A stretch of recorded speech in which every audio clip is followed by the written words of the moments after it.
Freestyle Repertory Theater and Synergy Theater proudly present Right Away. It's a jam, it's a show, it's the best of both worlds. Please welcome your hosts for the evening, Laura Livingston and Michael Durkin.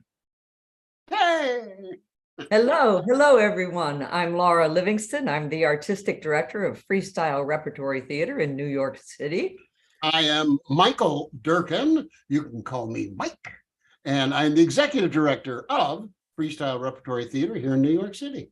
Tonight's show, Right Away, is a co-production between Freestyle Rep and Synergy Theater in Walnut Creek. Two companies divided by a continent, but united in the belief that improvisation is an important theatrical art form. I just got to say how nice it is to have all you people with us. I mean, we've got people who are here for the first time. We've got people who are sort of semi-regular. We've got some people who are coming back after a period of time. It's a time to just kind of get together. It started, back in the pandemic time, a couple of years ago, where we just needed to get together, and we're still getting together and having a good time writing just fun stuff and sharing fun stuff. So I could not be more pleased to see all these beautiful little thumbnails on my screen. Yes, I'm looking forward to hearing what people write as soon as they've written it. Part of what I think is so fun about this evening. Here's how the show works. We have 4 playwrights tonight who will have 45 minutes to write a brand spanking new play based on a suggestion from you folks in our Zoom audience. And while they're off writing, here's what we do. We just have a good time. You're invited to play some games and exercises, some writing games with Laura and I. And I think that you might want to use a piece of paper and a pencil. I don't know. I'm sort of retro that way. But, however you want to write, however you feel comfortable going with that. And after each game, we'll listen to each other. We'll hear as many as we can, because we've only got that 45 minutes as well. And it's just great fun to see how everybody goes in different ways with what we do. So it'll just be great. And then, of course, after that, we'll invite the playwrights back, and they will present the world premieres of the plays they have just written. And before we introduce tonight's playwrights, I just want to go over a few things. For those of you who are participating live via Zoom, we've asked that you turn your camera off and leave yourself muted for now. But in a few minutes, when we start the writing jam, we'll invite you to turn your camera back on, and we would love it if you do that. This show is being streamed live on YouTube and on Facebook, so when your video's on, you might be seen by a few more people than are visible to us right now. So if you're doing something criminal or running around your apartment naked, you might want to leave your video off. But it's okay to participate anonymously, but the more people we can see on camera, the more we can support each other and give each other thumbs up and clap at the ends of people's readings, the more fun the show gets. And lastly, we invite you to open up the chat feature, which you'll find if you hover your cursor down at the bottom center of your page, because that's what we'll use to get the suggestions to inspire tonight's playwrights. Oh, good. Are you insinuating that we have playwrights here today? I have stated that point blank. I believe you have. Well, then we better introduce these playwrights. And I think perhaps you're going to introduce the very first one. I will. This is a company member of Freestyle Repertory Theater since 2001. She started playwriting in 2018, and her play To Go or Not to Go was recently chosen as a winner of the Malvern Theater Company's short playwriting competition, and production is planned for early 2024. Please welcome to your screen, Miss Laura Valpy. Laura Valpy. There you are. Oh, and she just went away. There she is. I clicked it and then it was delaying, and I thought, maybe the click didn't click. And then right as I clicked again, That's what happened. I Hello. want to clarify and expand just momentarily. The Malvern Theater Company is not down on 14th Street.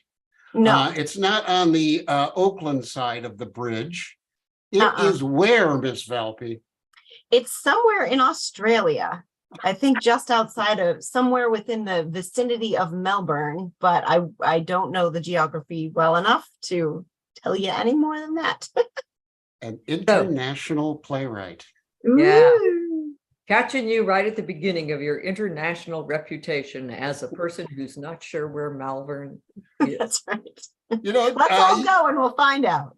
All you'll right. have to leave now because Lisa Gay Thompson is saying wahoo about that. And let me just tell you a little bit about her. She's in her 4th season with the Monday Night Playground, where her short play 3 centimeters per second was staged just last spring and won the Audience Award for Best Play. Her short play, Lucy in the Clouds, had a staged reading last summer, with the late, great Dragon Eggs. And I want to find out about late, great. And she's currently adapting Cinderella into an 80s mashup called If the Doc Martin Fits. Ladies and gentlemen, please welcome Lisa Gay Thompson. Hey. Hello. Listen, late, great. Yes. Dragon Eggs? Sadly, Dragon Eggs, actually the theater company that was the umbrella for Dragon Eggs, just closed after, I don't know how many years, many years. It ain't easy. Didn't make it through the pandemic, so. Oh, man. I look forward to, what's that? I am sorry to hear that. I never like to hear a theater company bite the dust. One will rise from its ashes like the bird, from its seagull, eggshells. and whatever. Like a dragon, breathing fire. Yeah. Lisa, good to have you with us as always. Our next playwright has written for some of your favorite websites and periodicals, including Cracked, Deadspin, Vice Sports, and Best American Sports Writing 2020. They are currently under contract developing their first feature script, and more can be found at www.hellomalt.net. Please help me welcome Malt Schlitzman to our Malt. Hello, Hey, everybody. what huge book is about ready to slam shut on your head there? Yeah. One moment. Now, It looks great. I like it. Whoa. what is that famous book in Dublin? Book of Kells? Yes, sounds like behind you. Well, that's what it did look like, Malt.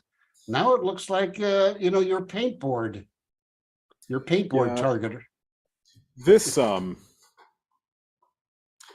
I had plans to use this for a short video and then just never got around to it and then forgot what I was going to use it for. I don't decorate much. All right, Malt, you fall under our character classification tonight. We got a bunch of characters around. Malt, you're one of them. Thank you much. All right, and listen, our last playwright, and certainly nowhere near least, this guy is prolific. He started with us in New York City 30 years ago. He is now the artistic director at Synergy Theater, and he's the co-producer of Tonight Show. And he's the producer of so many groundbreaking online improv shows, and is currently developing a wonderful new show, a live and in-person show called Spontaneous Myth and Magic. It opened just a couple of days ago, the 12th of January, at the Lesher Center in Walnut Creek, California. He is also the author of this incredibly good book called How to Improvise a Full-Length Play, The Art of Spontaneous Theater. I don't think there's a more learned man about improvisation than our good friend, Ken Adams. Ken, how you doing, buddy? I'm great. Thank you for that generous introduction. I tell you, I don't think there's a week goes by that we don't reminisce back here and go, Yeah, that was Ken's idea. Oh, that was Ken's idea. As a matter of fact, Laura and I teach an awful lot. And there's a very basic sort of way to create a story that Ken came up with that has now become part of, if I'm correct, Pixar structure. I mean, that's how they work. So anything else, Ken, that I can talk to you about or talk about you? I'm just ready to write a play. Let's do it then. Let's do it. Let's All bring right. everybody back on the screen. Everybody, come on back. Lisa, Malt, Laura. Here we go.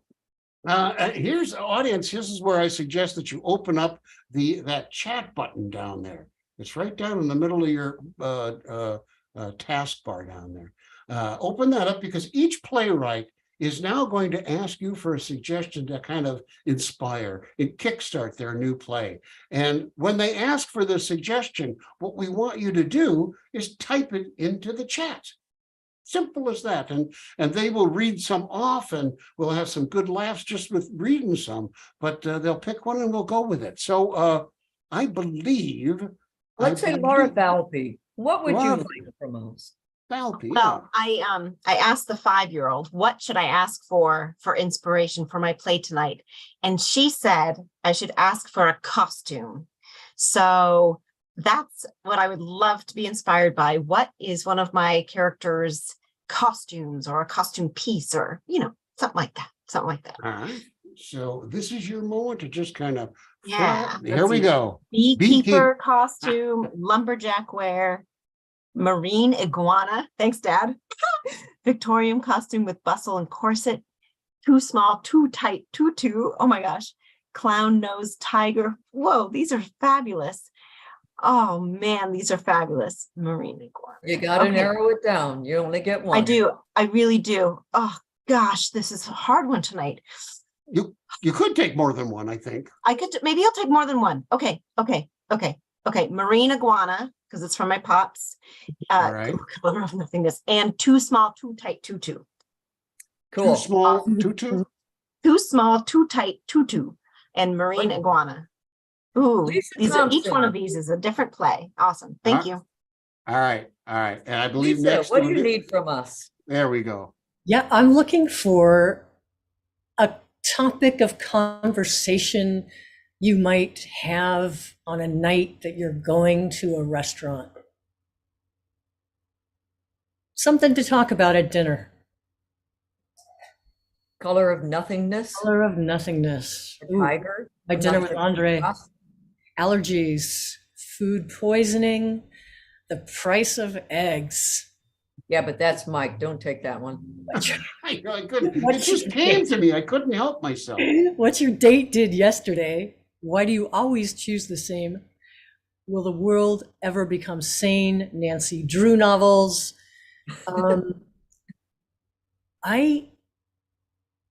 Why we don't care, online dating profile and the dates I've had recently. I think I'm gonna go with why do you always choose the same as me? Oh yeah. I know how that is. All right. Malt Schlitzman, what can we do to inspire you tonight? I would like unhelpful ways to reassure people. Fish and chips. That's a good one. That's a wait. good one. Give lots of advice. You're not as ugly as you think. This won't hurt too much. Ooh, you're doing great. My kids love it, and so does my mom. Oh, just calm down. I have never said that to anyone. This won't hurt too much. I'm worse than you are. Thank you very much. I think I shall take I'm worse than you are. Just calm down. And I don't get a commission from the sale. Thank you, Karen. That's great. I don't get a commission from this sale. You Excellent. taking that one? Taking Yep. 3, I think. Yes. All right, Okay. Ken Adams. All right. I would like a period in history. I'm going to take 3 of them, and then my play will somehow travel through time and involve all 3 of the periods of history. So either a decade or a historical period of time, please. All right. I see the Renaissance, Industrial Revolution and Neolithic. All right, I'll take those three. Why not? The Renaissance, Industrial. Oh, you see, these others are good too. But Industrial Revolution and what was that last one now? The Neolithic. Yeah, you got Neolithic and cave people. People want that period. They're going Popular to get it. game. All Yes. right, thank you very much. Those are my suggestions. All right. Well, listen, Let's we're do gonna- a quick round of just reminding everybody what has been chosen. Laura Valpy, what did you choose? Marine iguana and a too small, too tight tutu. And Lisa Thompson, Why do you always choose the same thing as me? Walt Schlitzman, Just calm down. I'm worse than you. I don't get a commission from the sale. and Ken Adams. My play will flip back and forth somehow between the Renaissance period, the Industrial Revolution, and Neolithic. This is wonderful. Now, in a couple of moments, we're going to send you budding playwrights away for 45 minutes. Keep an eye out for texts, because we're going to send you some texts every once in a while of ideas that you're going to have to put into your play, and also time reminders. So keep that phone nearby. And we just can't wait. We're so proud of all four of you. We know you're going to come back with something fun to read. Whatever you have, when you come back to us, it's just going to be a delight. So if you guys are ready, on your marks, get set, right away. See you later, all. See you later. Off go the playwrights.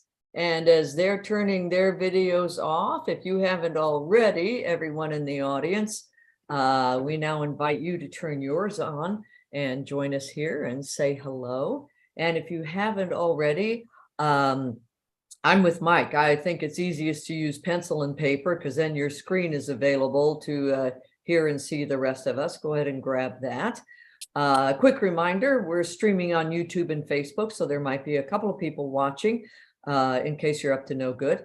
But otherwise, you're more than welcome to turn on your video. In fact, we prefer it. It helps me and Mike, and we just love to see you all.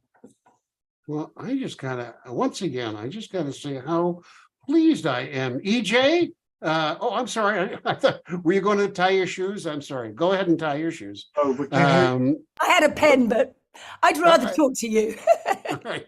J. Paul, you had something to say there? no, nothing. Oh, Not okay. yet. Not yet.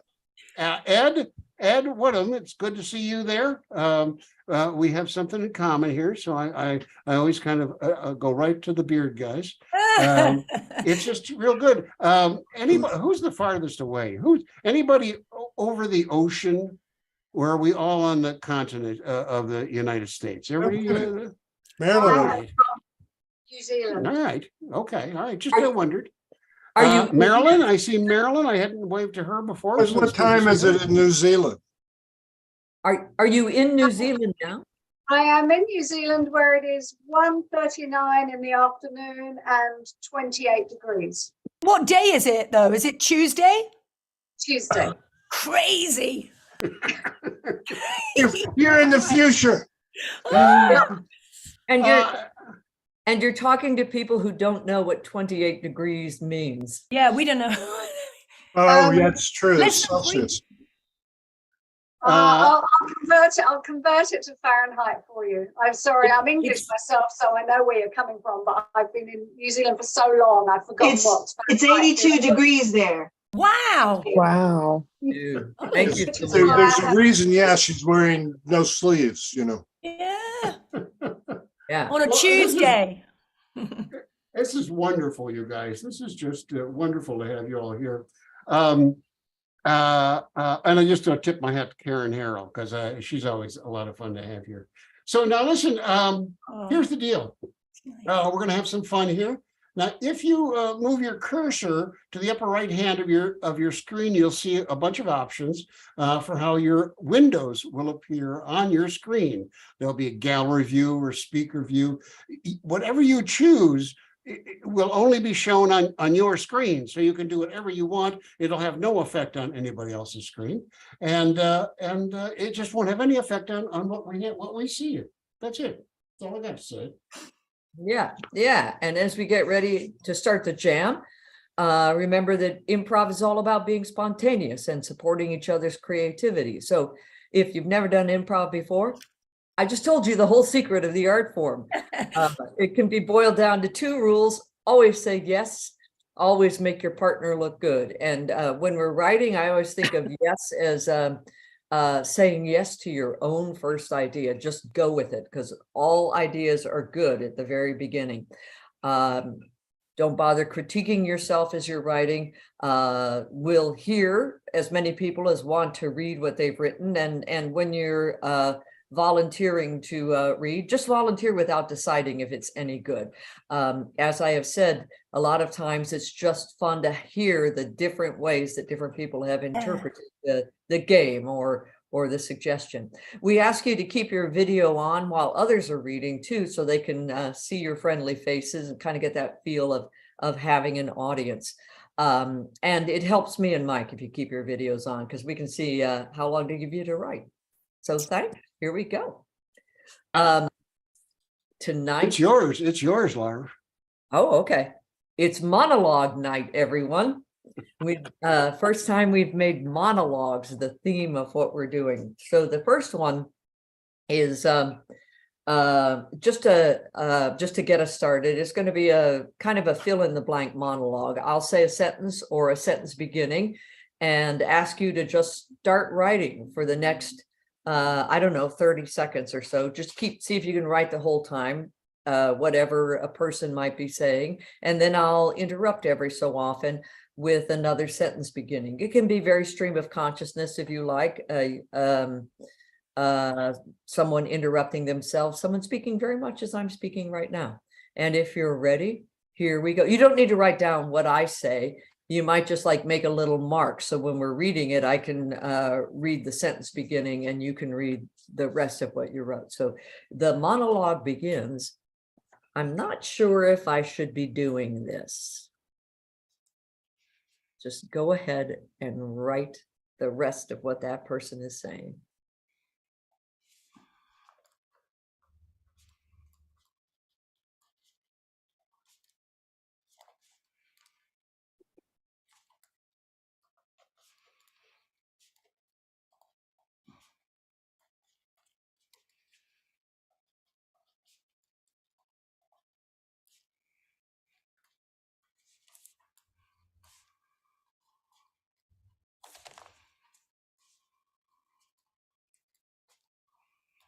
Just make a little mark. The next thing your character says is, normally, whenever I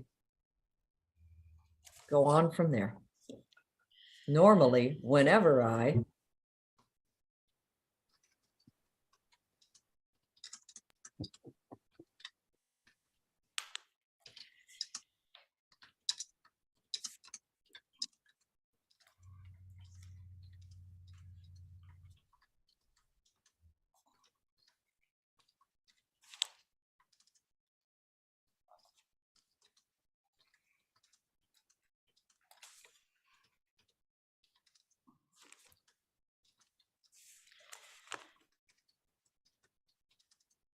And make a mark there, so we'll know that this is the point when your character says, and of course, there's always the chance of.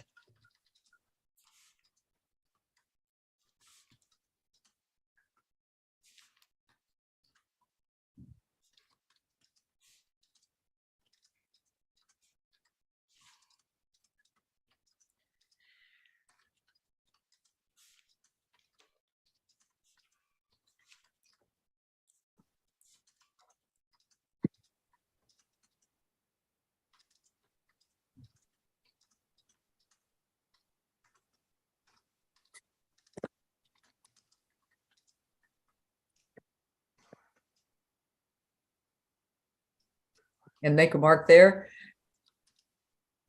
The next part begins, you know, it's like clouds.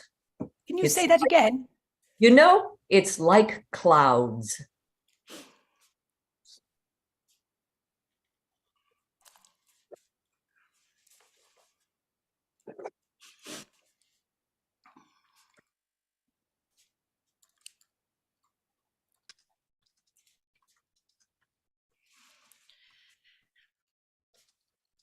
And make a little mark, but I've always wanted.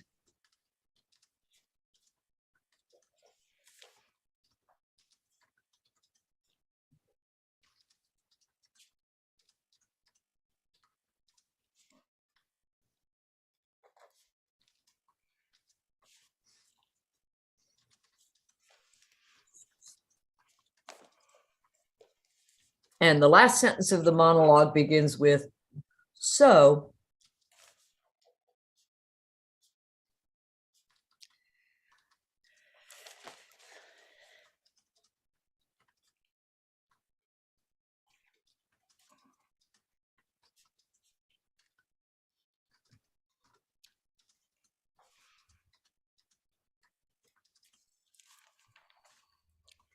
And excellent. Just finish up that last little bit there in the next few seconds.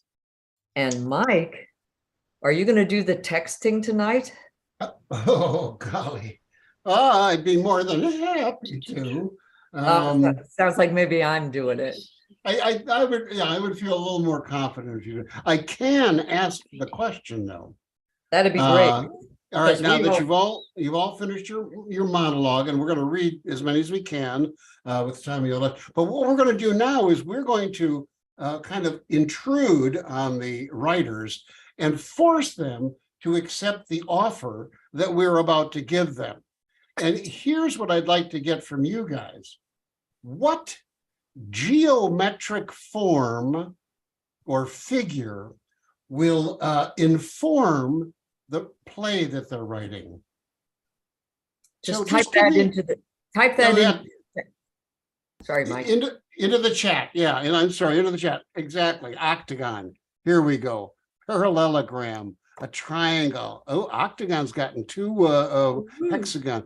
I gotta go with triangle because it seems to be a popular There's 3 votes for triangle. All right, I'm There's going to 3 votes. text them.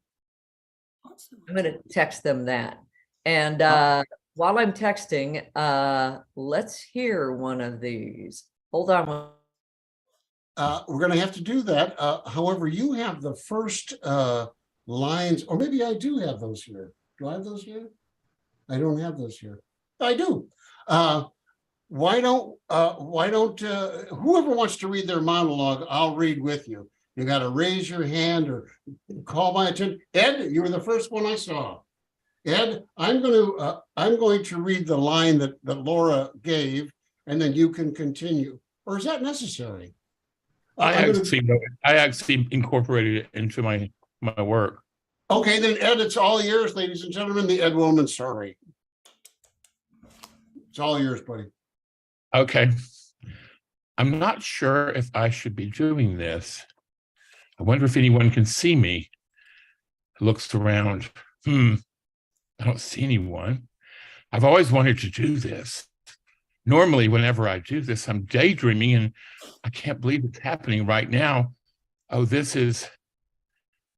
And of course, there's always the chance of someone seeing me.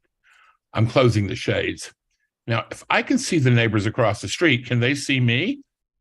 Oh, it's like clouds. I can imagine a form when I see them, which leads me to developing who they are and developing a story, but I can see them sort of. I've always wanted to float on a cloud, or hell, be a cloud. So, where was I? What was I doing? Scene. So much of my life is like that, Ed. So what was I doing? What was I doing? Anyone else? Go for it, J. Paul. I'm not sure if I should be doing this, but I always drink 2 beers at a time. It's because I get lost or distracted easily, and it saves time. Now, Lynn, the bartender, knows this about me. Because of me, he can afford to send his kids to college. Normally, whenever I drink 2 beers at once, I drink a cheap one and an expensive one, a Budweiser and a Lowenbrau. I come from a mixed heritage. And of course, there's always a chance of drinking 2 beers that are alike. But I have this strange body chemistry that rejects the same 2 beers in a row. They have a name for this condition, no repeat beeritis. You know, it's like clouds. You never see the same cloud twice. Some look like a whale, others look like a dragon. But I've always wanted to settle down among the clouds and the beer and just float away to my favorite place, the great beer cave in the sky. So please feel free to contribute to my particular addiction and bring me some brews. Very nice. Oh, Ed's confused me and yours makes me thirsty. I was gonna say, there's gonna be some drinking during intermission. Who else is going here? Who else is dying? Okay, EJ, get you. Oh, wait, EJ and then there's Cheryl. I know she wants to do it. Oh, go ahead, Cheryl, because I saw her hand last time. Okay, Cheryl. All right, she's deferring to you, Cheryl. I'll need the writing prompt ahead of time because I just wrote my answer down. I'll do that. So maybe give me a high sign when I need to. All right, here we go. I'm not sure if I should be doing this. But oh my goodness, it looks like fun.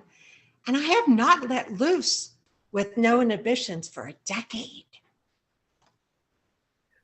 Normally, whenever I wear a low-cut blouse and a sparkly necklace, I feel like a movie star. And of course, there's always the chance of rejection.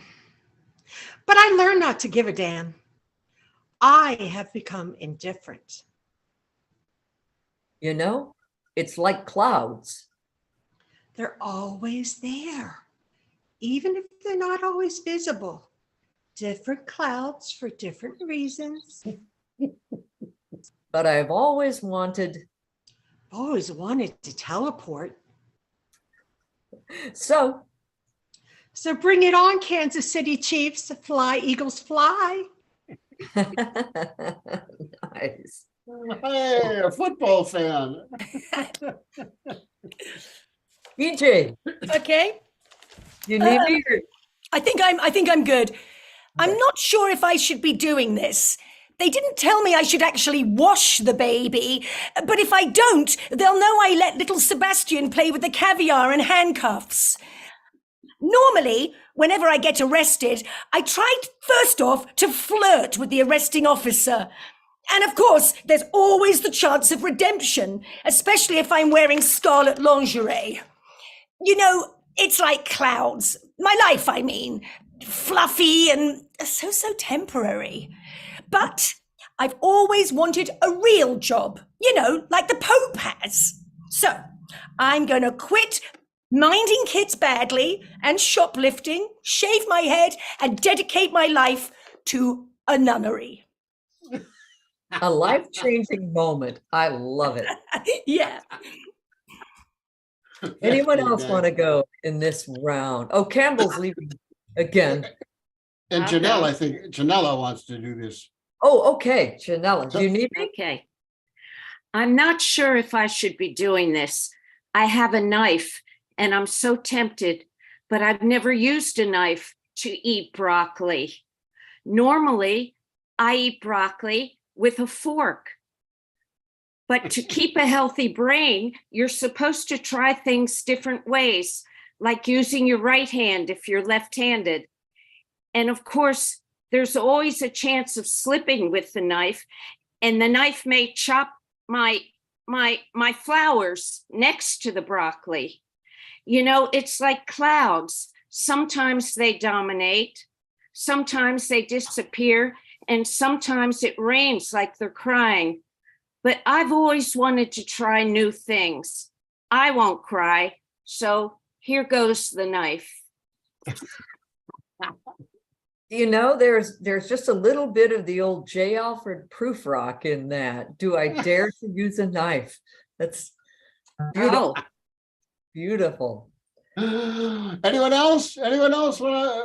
We can't. Ray, I see Deborah there in the background there, and your prompter. She could like work your back like a ventriloquist dummy. All right, Ray, go ahead. Actually, my offering pales too much by comparison. So I'm asking for this moment of speech time to let whoever is doing the tech help me if at all possible. For some reason, my first chat response was to Laura Valpy, and now whenever I try to send a chat, it comes up and says, Laura Valpy's not in this meeting right now. And, I can help you with and it that. won't send. Do you see in the chat where it says Laura Valpy down there where you're going to write something in the chat? It says in blue Laura Valpy with a kind of a carrot facing down. At the bottom of the chat. No. Oh, wait, let's scroll. If I scroll to the bottom. But the thing on the right, if you pull that up, you want everyone, which is at the top of the list. I get the 3 dots and I only get save chat. Now, You know those 3 dots you're talking about, it right above the 3 dots, there should be type message here. Yeah. And, Well, I have and typed right it. above that, there should be a blue box with Someone's name. somebody's name, or I what have it Can't should be be. everyone. It That says, everyone is what you want. it says who can see this message, and says everyone in the meeting can see and Oh, say. you're on the wrong side. Go to the other side of your screen. You're on the. Do you know what, Yeah. Ray? I think maybe we should just say, just raise your hand and tell us. Yeah. Okay. So when you ask for prompts, Raise Or- your hand and tell us what your idea is, because Okay. we got to send another one right unless now. I sign out and come back in later. No, just Yeah. we'll work around it. Thank you. Okay. Thanks for All that. right. Because we got to get another one, which is suggest a lighting effect, an onstage lighting effect. So Ray, you could just tell us what that is, that on stage. What is it, Deborah? Spotlight. Spotlight. Dim Spotlight, light, I like soft blue spotlight, strobe, Ooh. agonizingly slow fade to black, clinical blue. Well, I'm going to put like 3 of these together. Oh, wait a second. Incandescent light bulb, red light district. We changed the set. I'm going to say a clinical blue spotlight comes up because that kind of combines a few things here. All right. A All right. clinical blue spotlight comes So, up. was there somebody else who wanted to read their a monologue? Otherwise, we'll forge on to the next It's exercise. like Terry. Terry. Terry's been Terry? raising her. Terry, let's. Yeah, do it, if you have time. And Oh, can I, yeah, listen, all the time in the world. We got 45 minutes. can I go have for it, a Terry. cue from Laura then? Yes, here Okay. we go. I'm not sure if I should be doing this. I had to go to Hobby Lobby and Chick-fil-A was right next door. Oh God, I hope no one sees me. Normally, whenever I Need paints or brushes, I try to purchase them from responsibly sourced suppliers, not birth control hating gay bashers. And of course, there's always the chance of Running into my gay friend Kevin. Oh, he hates the very thought of Chick-fil-A. you know, it's like clouds. One day you're cursing them, and the next day you're enjoying the rain. But I've always wanted To paint and try their chicken. so Hobby Lobby it is. Oh, damn. It's Sunday. Chick-fil-A is not. very nice. Very- What is it? Well, it's like clouds. One day you're what? One day you're cursing them. The next day you're in rain. Enjoying the rain. That is poetic, man. That is poetic. Well, let's move on. Unless somebody's dying to do it, let's move on to. I think it's the time for the TED Talk, isn't it? Oh, well, we could go to that, but that wasn't what we. Well, let's do that. Why not? Well, since that cat's out of the bag, let's let it roam freely. I'm sorry. Here we so we'd like to write just a short TED Talk that you want to present. And Laura and I have come up with a couple of suggestions that you might take. However, really, whatever TED Talk you want to write for the next couple of minutes is excellent. So here are a couple of. If you haven't thought of a topic already, then choose one of these. Here's a couple. Stoplights, a chance for relaxation and renewal. Swamp gas, methane or madness. And the magic of indecision. So pick one of those or something of your own. We'll take just a couple of minutes, 2 minutes tops, go. From right now. We're having too much fun, aren't we?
Let's say 30 more seconds to write.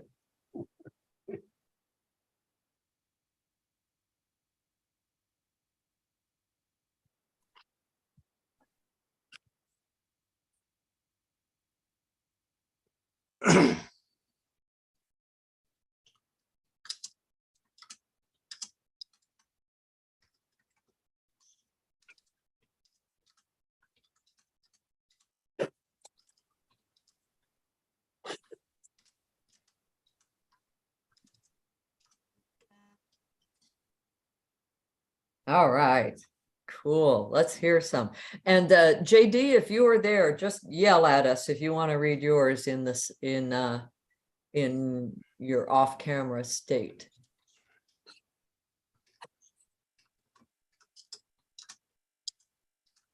I think Campbell's putting his stuff in the chat. All right, who wants to read their TED Talk to us? Yeah, J. Paul, let's hear it. Okay, this is my total TED Talk. There are so many people in the world who want to be bodybuilders and show off their physiques. I have just such a body. Many have mistaken me for Arnold Schwarzenegger in his prime. Now, some may think this difficult, but it's really very easy. Only show your pictures on Facebook and always use Photoshop. Stick with me for more life-changing advice. Can I get my check now? So inspiring. Thank you. So inspiring. Karen, what did you come up with? All right, it's going to be short. Stop, drop, and roll. A way to save yourself an emergency or a way to approach your life. Stop. Stop doing the things you hate. No more procrastinating. Just stop. Drop. Drop a note to yourself each day extolling your virtues. Roll. Life gives you obstacles, so just roll with it. That's what I do. Yeah, I want you to send that to me. All right. That's inspiring to live by. Yeah. Any other TED Talks here? Yeah. Oh, good. From down under, please, Marilyn. I'm not really sure I've quite got the hang of this, but we'll give it a shot. You've got the hang of Magic it. indecision. Put your indecision in a bucket, stir with a large scoop of procrastination, leave it to sit for at least a month, pull it out and decide to chuck it. That's exactly right. That's exactly right. Oh, wonderful. All right, Cheryl. Many people believe there is not enough time in the day to ponder the circumstances of their lives. Rushing to and from meetings and obligations can cause elevated blood pressure and heightened stress. I suggest that we use what may normally be considered annoying obstacles, like traffic lights, to close your eyes and meditate until, of course, a horn blares behind you and brings you right back to your sucky reality.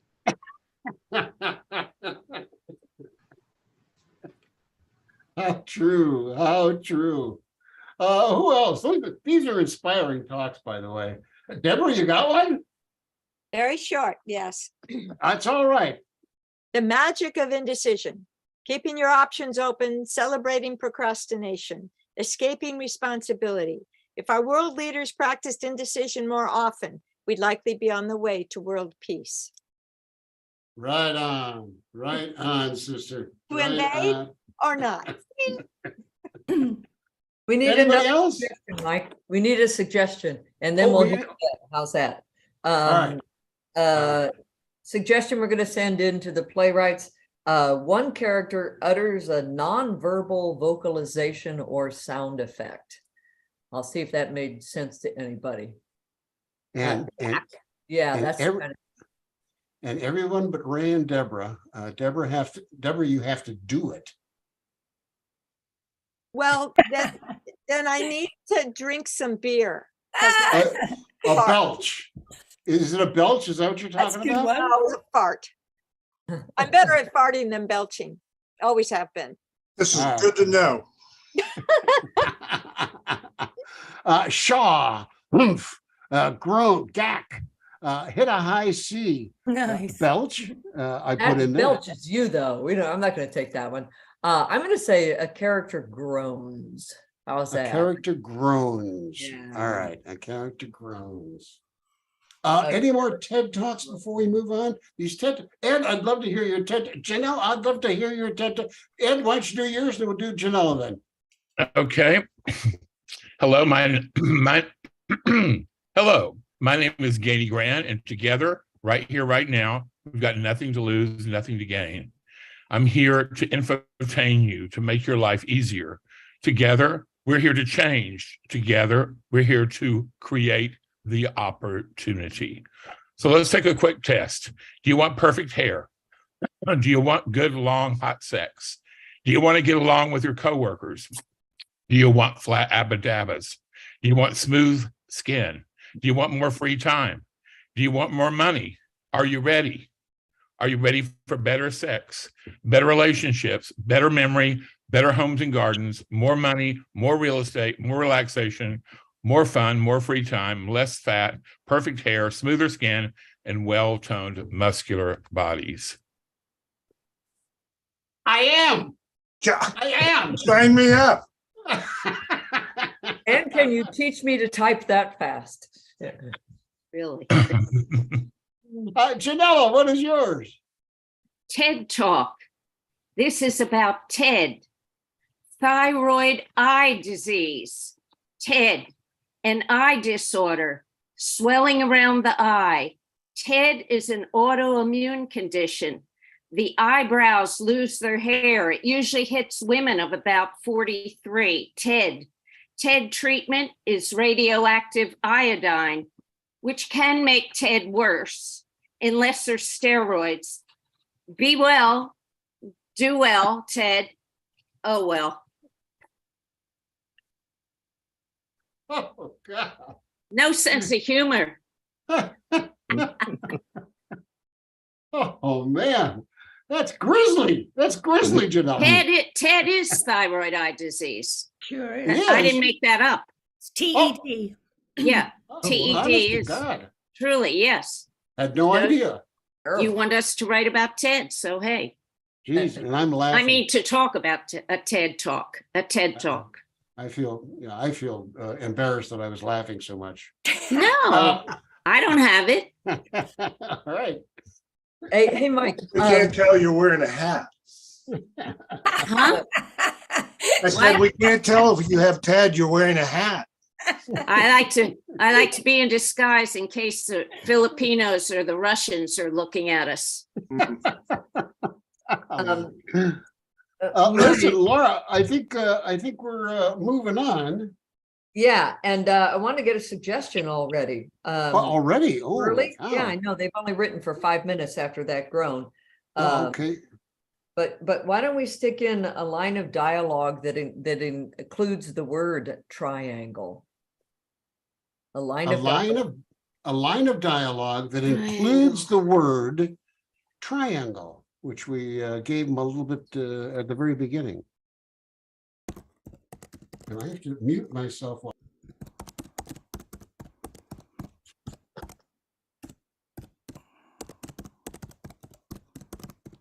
You know the story of the Triangle Fire? I do, actually. We should talk It's about my heart. It's shaped like a triangle, a family thing. a triangle has 3 sides. Triangulation. That's a good A triangle is the shortest route to conflict. Ooh, that's heavy. That is heavy. Isn't it fair that your triangle is larger than mine when I'm calculating the life of our relationship? All right, I'm going to say that. You going with that one?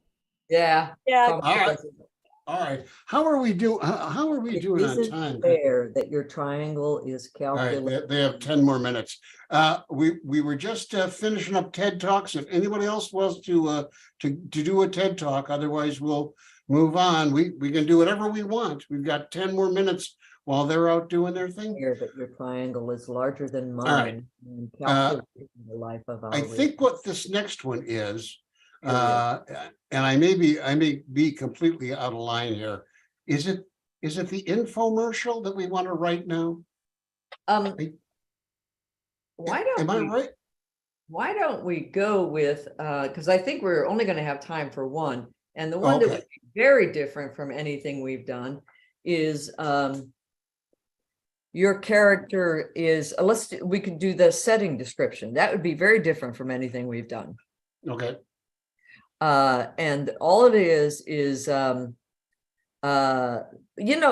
not going to write in the style of Shakespeare, but Shakespeare does this thing where a character will come on stage and describe the environment, and it actually foreshadows what's going to happen or gives you a look into. It sets a mood, either the person's mood or the mood of the scene that's coming up. Like they might be on a battlefield and they'll describe gathering storm clouds, something like that. So this will be to describe a setting, and it sets a mood, foreshadowing. And if you've thought of a setting already, that is a-okay. The character is on stage describing it, setting the mood by describing the setting. If you haven't thought of the setting, choose one of these: a field, an office, or a kitchen. And go. That's a good one, Ray. Describe that setting. Yeah.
And now in your monologue, the lights dim. And right from there, the lights dim and your monologue goes on.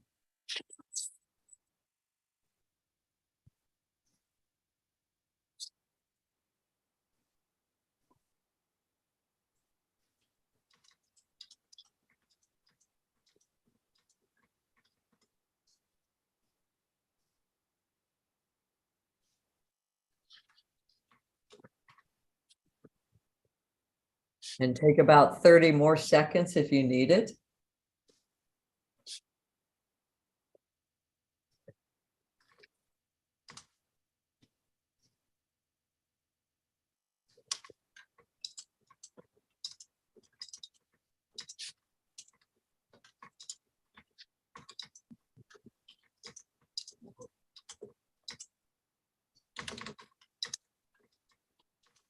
And excellent.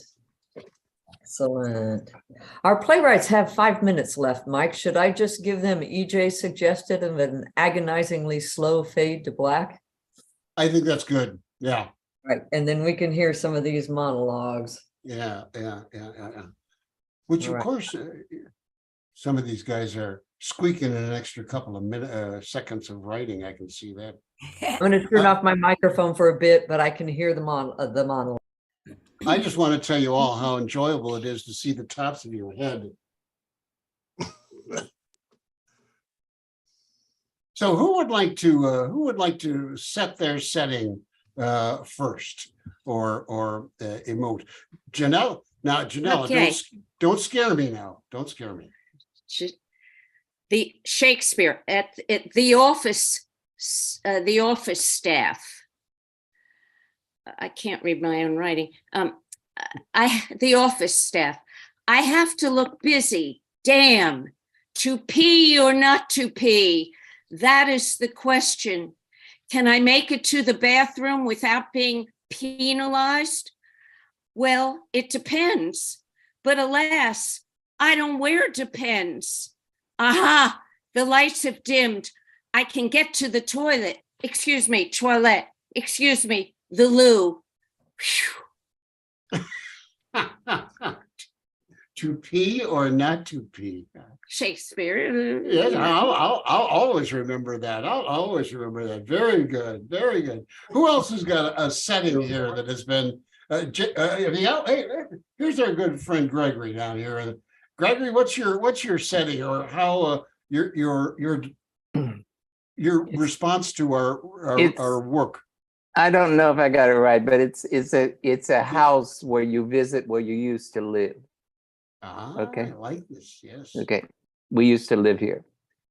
This is the place, and all there was to it the last time we met here was the kitchen. Look, there's the pan we fried our omelet in, remember? That generator is just the same. Get down the stairs and see if there are any more fuses. That generator isn't going to last that long. I don't know, that was the blackout, right? That was that light dimming. Yeah. Light dimming. Very nice. Very nice. Very nice. Good. I'm ready, Cheryl. Let me hear your response to the request. The stench of the thick, moist air overtakes the young lovers. Dusk has come faster than anticipated, and shadows of unknown and yet to be discovered company surround them. The daylight dims to complete darkness, leaving the two writhing bodies to find one another. And another. And another. Many bodies. Much more stench. Wonderful. Wonderful. All right. Who's up? Anyone else want to? Oh, excellent, yeah. excellent. Marilyn, let's hear it. Okay. People gathered, somber, quiet. The ground beneath their feet sodden with their tears. The sky above dark like their hearts. Dusk is coming. The coffin lay deep in the grave, flowers wilting. I cried. Wonderful. Love. Very, very evocative there. J. Paul, were you up? Is that what I was hearing there as you grabbed that cat's Well, tail? I don't think mine's very good, but I'll throw it out there anyway.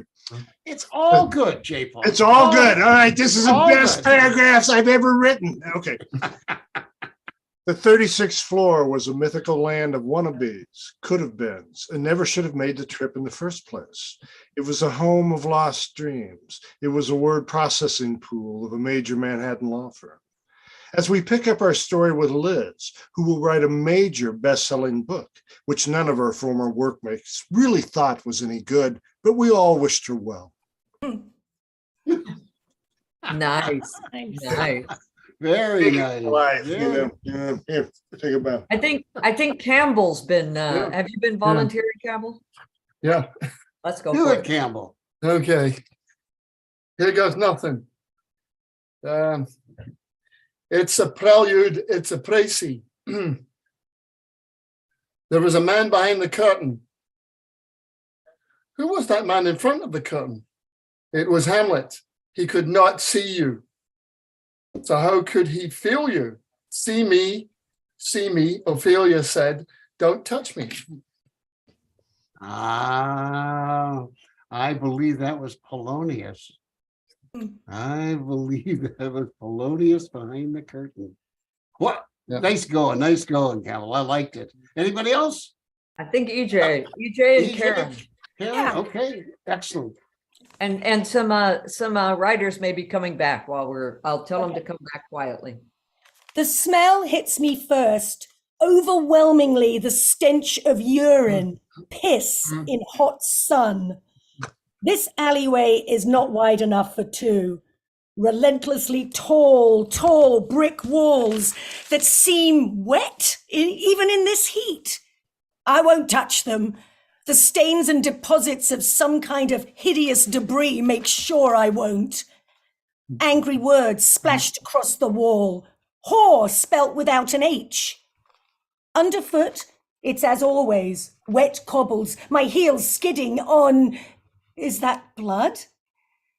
Even though it's daylight, outside the alley, the light dims suddenly. Big Bill blocks the exit out onto Main Street. My mouth's too dry to gulp. EJ, that's the Times Square subway station. That's where. In case you've never been there, that's the Times Square. And Karen, I think you're gonna bring us home here. Okay, well, we'll give it a shot here. Okay. I went for the kitchen. The dish towel hangs heavy. The dish rack is overflowing with large pots and serving trays as the dishwasher purrs. There's the smell of wine, lasagna, burnt candles, and happy people in the air. The lights dim, the stove sighs, and the refrigerator hums like someone snoring after a hard day. I love it. You guys are great. Great. Well, nice job, everybody. Well, we got our playwrights back. I hope you had as great a time as we did. We had some great writing and a lot of fun here. What we have to do is now the playwrights are going to cast the plays that they've written based on our crazy suggestions for their world premieres. So we need to take about 10 minutes. And Mike has put some websites up in the chat there. If you want to check out our companies, or if you'd like to make a contribution, it'd be much appreciated, or to register for next month's right away. Feel free to stick around and watch the backstage chaos if you like. Otherwise, go get some refreshments. They're on the house, and we would like to reconvene at 35 minutes, 35 minutes past whatever hour you happen to be in, wherever you are. See you then. All right, playwrights. Are you ready to cast? Ready. All right, Valps, who do you need? What do you Yeah. want? Please, oh, please, I would like Ken, Mike, and Lisa. Ken, you will be reading Ted. Mike, you will be reading Ned. And Lisa, you will be reading Zed, please. I Thank knew you. I knew it would be something like that. Lisa, who do you need? Okay, I need Ken Adams to play Buzzy, Laura Valpy, Voltet, and Michael Foxy. Foxy? Foxy. Yeah, I like that. All right. Malt, what do you got for us? I have need of one man and one woman. Any volunteers? Who hasn't been cast yet? I have not. All right, Laura, I would like you to read for Mary, and Michael, I would like you to read for, what was the character's name? Frank. Frank? Yes, All right. Frank. Ooh, well, I'm busy tonight. Okay. And Ken. Mr. All Ken? right. Laura Valpy, will you please read Sophia? Laura Livingston, will you please read Lydia? Michael Durkin, will you please read Grupp? Malt, will you please read Smite? And Lisa, I'm sorry, it's just a one-line walk-on at the end. It's not really a role, but would you please read The Cave Woman? She has a brief appearance at the end. We'll call So- it. Who wouldn't want to read the Cave Woman though, Ken? I think you're underselling the character. All And right. the character is Grupp. Grupp is the name of the character, Mr. That's Grupp. what I got here. I didn't put the two P's. All right, start emailing you guys. I already emailed mine. Ooh, see you in a bit. Ooh, fancy, fancy. Okay. All right.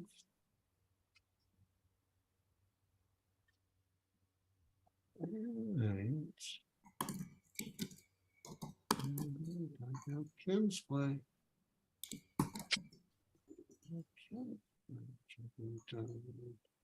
I'm talking to myself.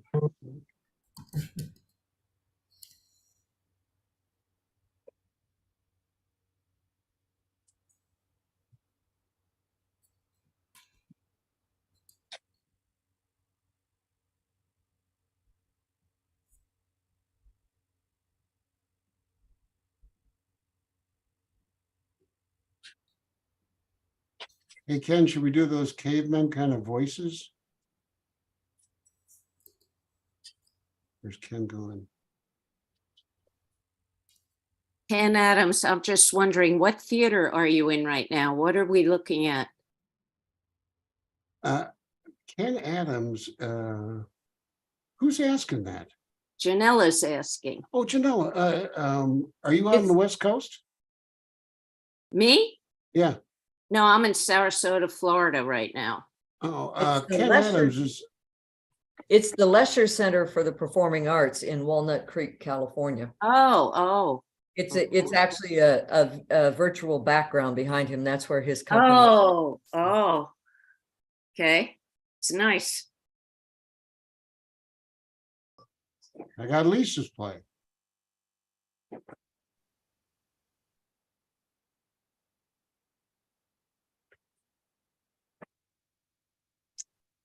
Man, I'm telling you.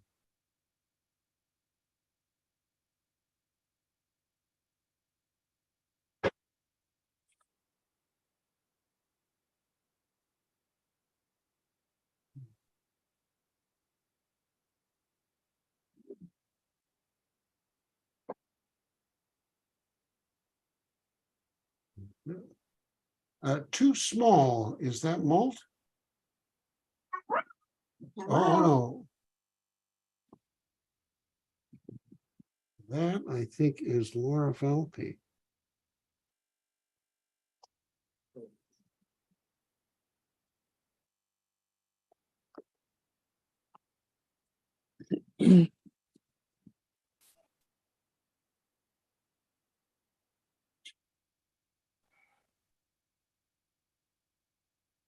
I gotta take off the rough shirt. Hey, how much time do we have before we're back? Looks like we've got 4 minutes. Malt, I don't seem to have your play yet. Does anyone else have malts? I do. Sorry, I sent it out in the email chain. Well, let me just refresh. Maybe that's my problem.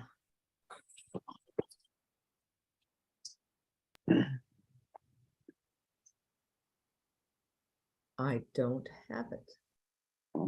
Sorry, doing?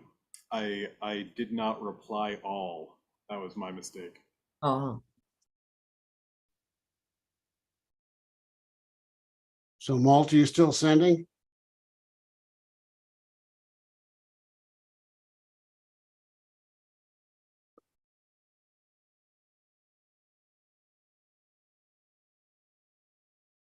Yep, just sent it again. Sorry about that. thank you. Okay, that's all right. That's all right.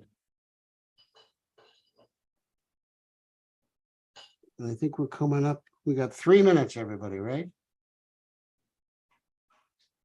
Yep.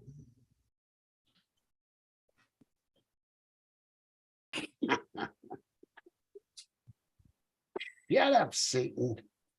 I got it. I got it too. Shut up, Satan. Get up, Satan. You think Sometimes you're that's so, just the way you got to talk to him too. you think you're so tough, Satan.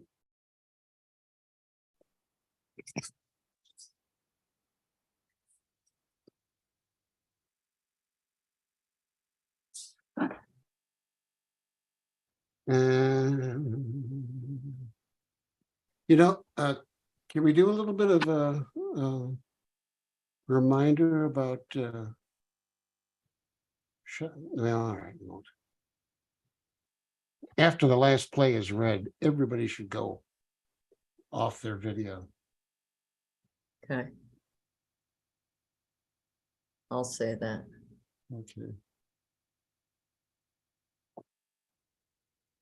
So what about?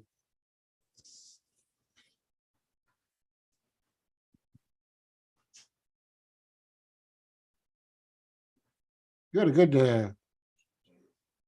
jam. A lot of monologues. Was there a theme to the jam? Monologues. Ooh. We have 1 minute, folks. 1 minute.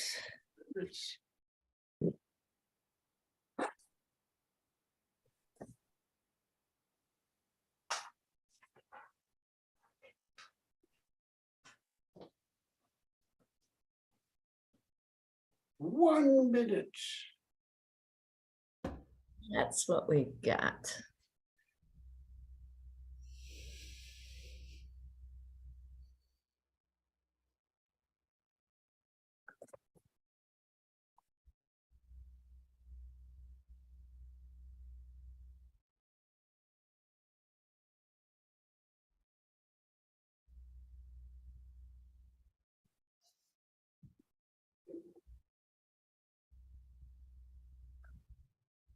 All right, everybody, we're back. Let me just charmingly yell at the audience. Hey, audience, come back. Grab your refreshments. Come on back. Join us in the theater. And while we're gathering, let me take this time to invite you to join our Facebook page. It's called Right Away Afterwards, and it's just for people who've been part of Right Away. In case we have more to say afterwards, or like to continue a conversation about the show or writing in general, or get notifications about the next performance coming up. Come on back. Right Away Afterwards, it's called. So I just had think- yeah, Mike. I think Andrew Campbell is here. I'm not sure if Andrew Campbell is here or not, but he sent us a little message, and I want to say, you're right, Andrew, you're in the right place. All right, cool. Hello, good evening. This is Andrew evening. Campbell. I'm sorry. Oh, good evening, good evening.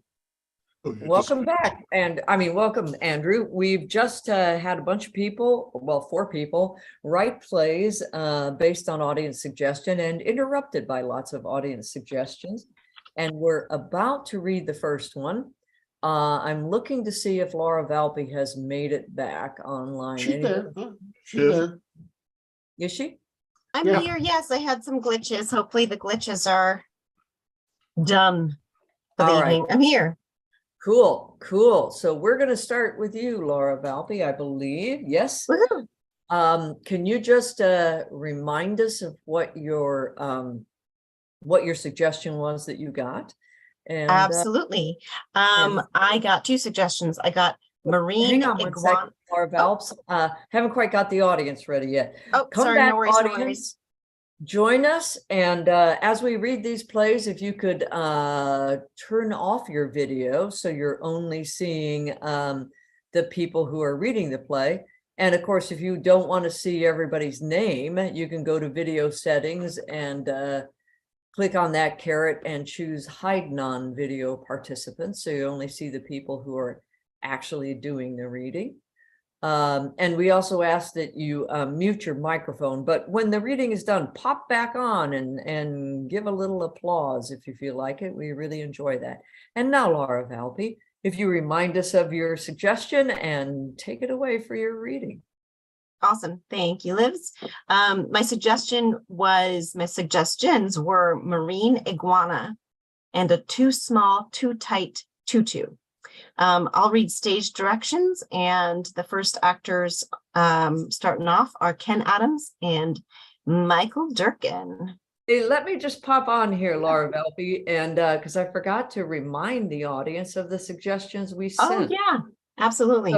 So during the writing, these are the suggestions that we sent off that people had to incorporate right away.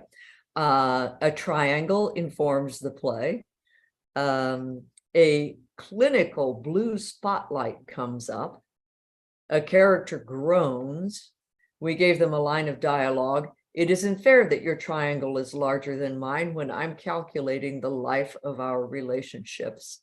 And then the last one was agonizingly slow fade to black. There we go.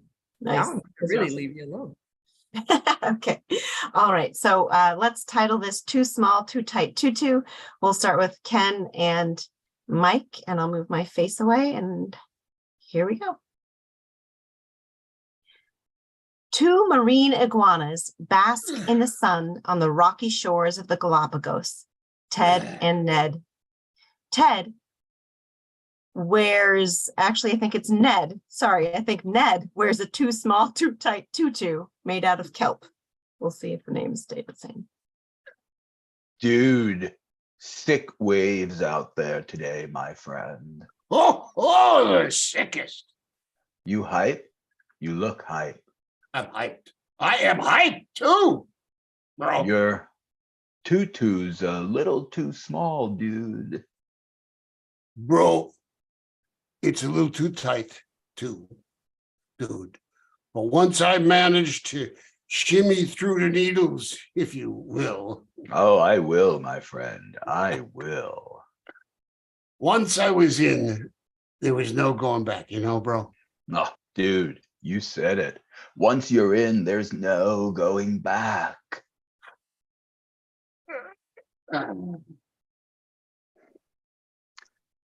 You got this, bro. You got this so good. Such a good, solid plan, bro. It's about time we get some tourist love over our way. Yo, no doubt, bro, no doubt. Oh, man, what's so great about the Komodos, anyhow? Even appreciate those dudes are like cold-blooded, bro. Yo. Yeah? We're cold-blooded too, dude. Come on, man, you know what I mean. Well, look at us, dude. I mean, you know how to bask. We don't take life for granted. We soak it in. Oh, you said it, my friend. If only those tourists out there in a boat could see us, man, could really see us, really see us for what the cool dudes we are, and the dudettes, of course, man. We are, man. We could be, I don't know, we could be Loved. oh, yeah. I guess that's what it boils down to, man, doesn't it? Not just get it right today, my friend, but we all just want to feel loved. Ted, you up there? Teddy. It's your dudette, man. Zed enters. There you are. Hey, Ned. Nice skirt. It's a tutu. Oh, yeah? A tutu. Like a dancing tutu? Like for ballet and stuff? Well, yeah, kind of, but in this particular case, if you must know. Is it made out of kelp? Well, yeah, it's what I could find. It looks too small and too tight. Hey, Ted, help me out here. Once you go in, there's no turning back, babe. Exactly. Okay, whatever. It's actually a pretty good plan, babe. You see, Ned here is going to head out into those gnarly waves, right out to the... Is this another one of your get the tourists to see us for the awesome lizards we are schemes? I wouldn't say it scheme. A clinical blue spotlight comes up just on Ned. The rest of the stage is stark. We no longer feel the warmth of the Galapagos rocks, nor hear the sweet, sweet sounds of the waves crashing into the shore. Ned, in his too small, too tight tutu, dances a sad solo to Puccini's Sono Andati from La Boheme. He dances for Zed. He loves Zed. She does not know Ned loves Zed. It is graceful. It is heart-wrenching. In the cold blue light, Ned's blood runs cold too. He is so transported that his body can bear the cold no longer. He collapses. Lights back up to warmth. Ned groans. Ned, buddy, you okay? Oh my God, Ned, stop playing around. No, Ned, come on, buddy. Wake up, dude. Come on back to me. Did he just die? Ned, babe, don't say that. Ned! Come on, man, don't leave me now. The waves are too sweet. The sun is so golden. The tourists are so close today. They're so close, so you can get out there and do your thing, man. Come on, this can't be happening. Teddy, babe, I think it is. I'm so sorry. The tutu, it's too tight. He can't breathe. Ned, help me get it off of him. Come on, just pull right there. There we go. They've managed to get the too small, too tight tutu off of him. A moment. Then Ned wakes up.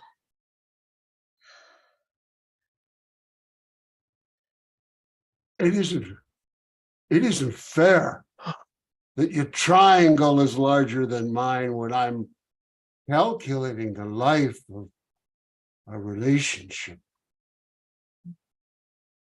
Whoa. I think you just got right to the point of it, dude. You're right, bro. It isn't fair. I don't know what triangle you're talking about, but I'm here for it, my friend. You, Zed, me, triangle. You love Zed. Zed loves you. I love Zed. Who? Oh my God, Ned. It's okay. I know you don't love me back. That's what's not fair. I want you to love Ted. He's my best friend. I love you, Ted, but I love him more. I love you too, Ned. I love you too. My tutu's gone. It was too tight, bro. too tight. Yeah. Maybe it wasn't such a good plan. Yeah, maybe not. Oh, come on. You'll come up with another one. The two of you always do. Hey, I'll see you two later. Ned, I'm glad you're okay. Zed exits. Yeah, we always do. We always do.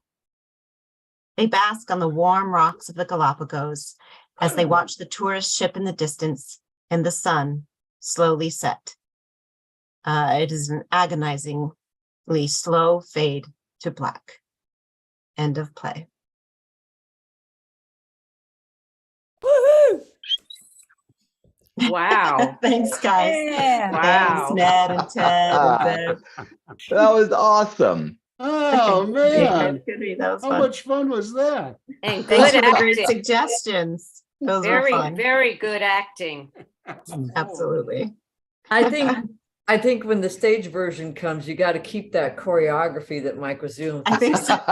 Absolutely. Yeah. That was awesome. Oh, thanks, good guys. one. Good one, Yeah. you guys. That was fun. Delightful. It was delightful. All right, I think Lisa, same four suggestions good. you had to incorporate, but remind us of the one that you got to start you off with. I'm going away. Yeah, the starting suggestion was, why do you always choose the same thing as me? So I've written a play. I don't know why, but I've written a play called Vulture Dance, a roadkill diner story. And I'll read stage directions, and we begin with Buzzy and Voltette on stage.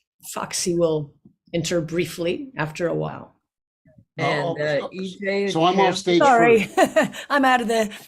Yeah, Hey, Campbell, you're if off. you could- You're off Campbell- stage. Sorry. Okay. Yep.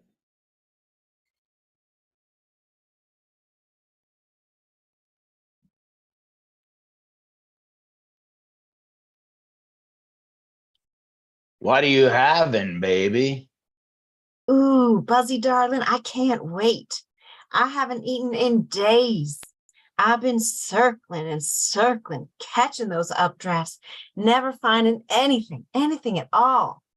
When I got your text inviting me to Main Street and Highway 5, I started salivating, just dreaming of all the wonderful, wonderful options. And I knew right then and there that I had to have the flattened white-tailed deer. You know, Buzzy, every time I eat white-tailed deer, I think about that night we spent together up in the Sierras. Ow. It was my first whitetail. I remember how the intestines came out and then just kept coming out. And we both laughed and laughed. And it was the first night we consummated our friendship. I hope I can say that without presuming too much. We do have a friendship of sorts, yes? Oh, yeah, sure. I remember that night. It was a great night. The guts, the gore, the good gash. Huh. And yeah, Voltette, afterwards was all right. It was all right, all right. What are you having, Buzzy? So many good options, yes? I'll just surprise you when the waiter comes. You're so coy. I like to retain an air of mystery.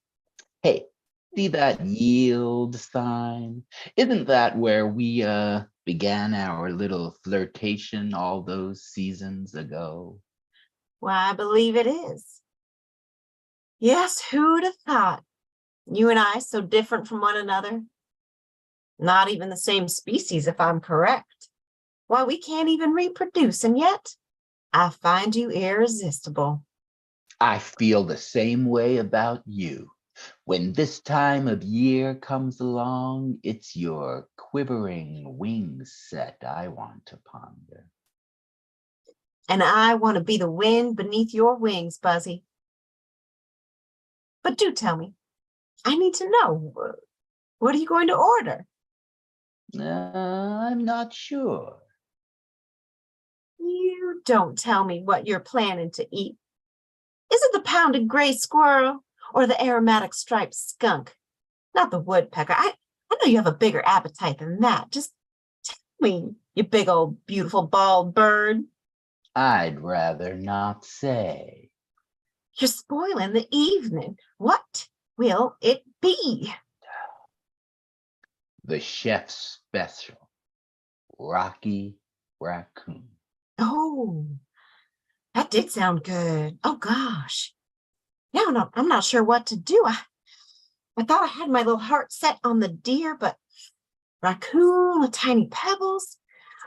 That did sound so good when the waiter described it, but that waiter, such a wily, foxy fox, just about anything he described would sound good, right, Buzzy? A clinical blue spotlight comes closer, bathes the scene in blue. They fly up a few feet in fear, then land again. I'll never get used to those blue headlights. The halogen were bad enough. You can't see a bloody thing when they get you in their glare. But the blue, I keep thinking the cops are coming. Here comes the waiter. No flirting, please. It's embarrassing. Are you folks ready to order? You first, Buzzy. Oh, all right. I'll have the Rocky Raccoon, and the lady here will have the flattened white-tailed deer. I've changed my mind. I just have to have that Rocky Raccoon. Foxy, will you tell me again how it's prepared? I just love hearing your dulcet tones. Well, then, darling, I don't mind. The raccoon is run over by a Range Rover 3 times, then rearranged using relics and recipes from out of the road. The rocks are added at the end, evenly spread. I'll definitely have that. I keep looking at that yield sign, Buzzy, and frankly, I can't wait for dinner to be over and for dessert to begin, if you know what I mean. Why? I think you know why. You know what that yield sign means to us. Why do you always order the same thing I order? Why? Why? Why? What in the flat earth are you going on about? It isn't fair that I can't have my own dish. You always have the same dish. Are you kidding? This is what concerns you? When I want to talk about the color of nothing or the way our bodies quiver together, how high we can fly, and that's what's on your mind? It isn't fair that your triangle is larger than mine when I'm calculating the life of our relationship. Did that car hit you? I don't know what you mean. All you can think about is that triangle and the pleasure we had. But that's only one kind of pleasure. Sometimes you make me feel degraded, like that's the only thing you want from me. Well, I want to share a meal with you. I want to give you a bite from the flesh of a raccoon and have you give me the bite of the liver from a white-tailed deer. I want us to bring different things to the table. Otherwise, there's nothing for us to share. It's like when we're always looking down the same road at the same roadkill. I need more, and I'm not sure that I can get it with you anymore. A headlight washes over them. Voltaire is crying softly but audibly.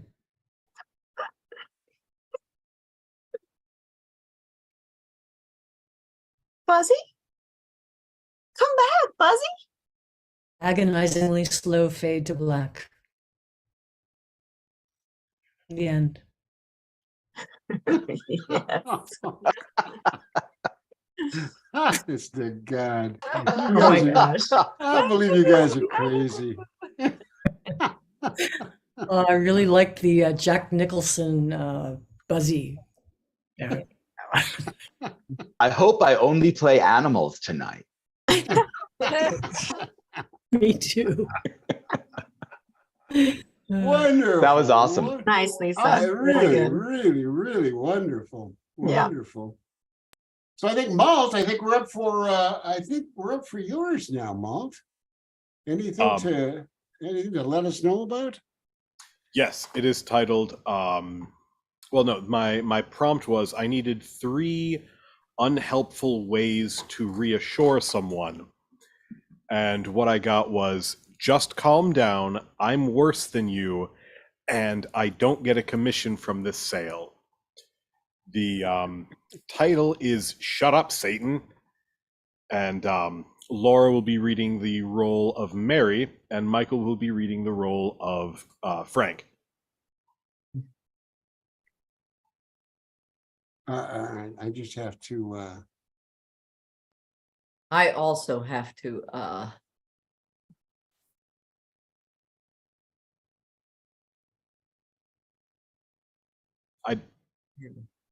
I did send it to everybody, right? Yeah, I got it. yeah, I did. Okay. I just have Ray Valpy, turn off your camera, will you? Cool. All right. okay, here we go.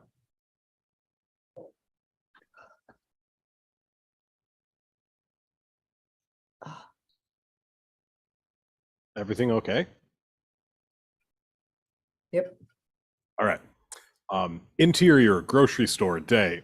Frank, default middle-aged American, waits at an unstaffed checkout counter. Behind him walks Mary, who seems antsy. Beat. Mary runs a hand through her hair, stressed. Satan. Shut up, Satan.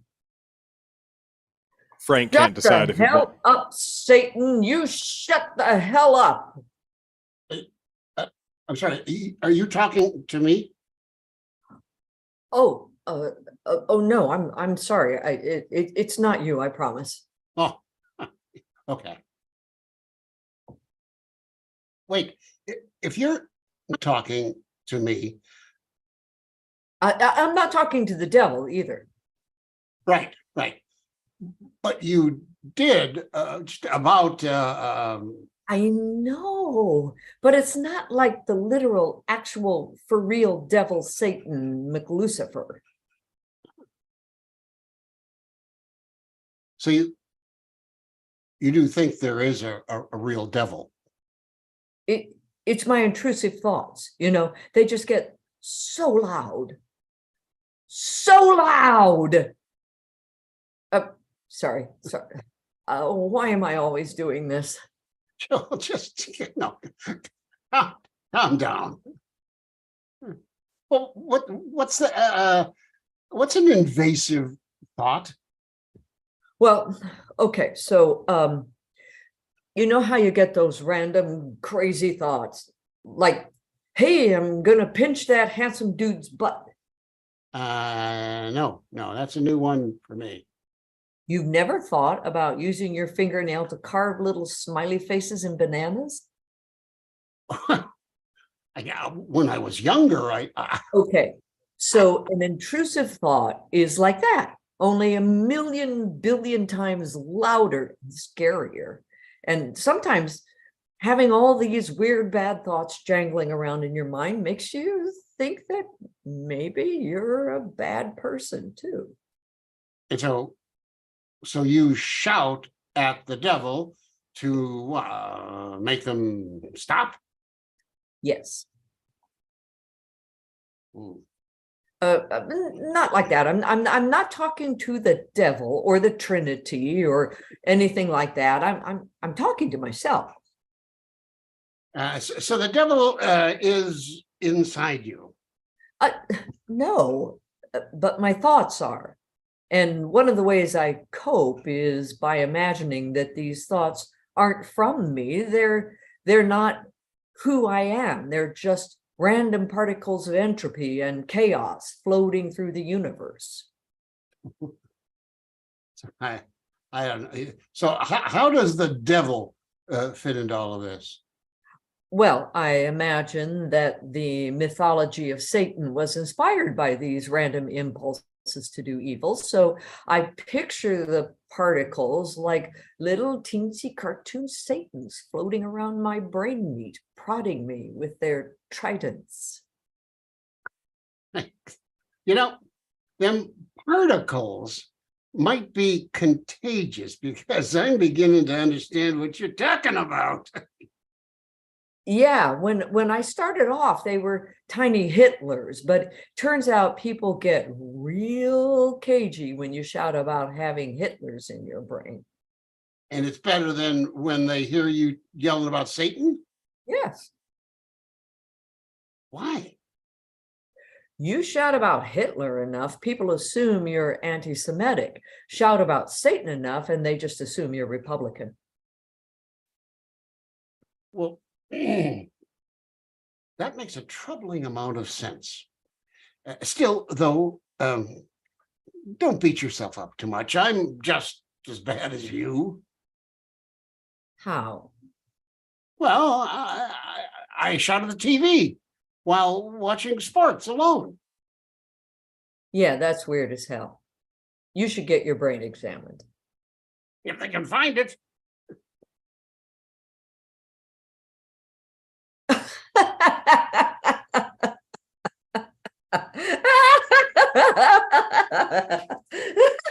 Well, it's not that funny. A clinical blue spotlight fixes on Frank. You know how it is? You know how difficult it is growing up a blue-collar kid in a rural environment? We didn't have therapists or brain Satans. All we had was the open wilderness and a garage full of broken four-wheelers. Oh. My mama whooped me every day with a cast iron frying pan, still hot from morning victuals. Then after a 16-hour shift at the racism factory, my dad would drink an entire handle of Mr. Boston Jim on the drive home, knowing it'd make me eat the glass as soon as he saw me. That's why I'm a Republican.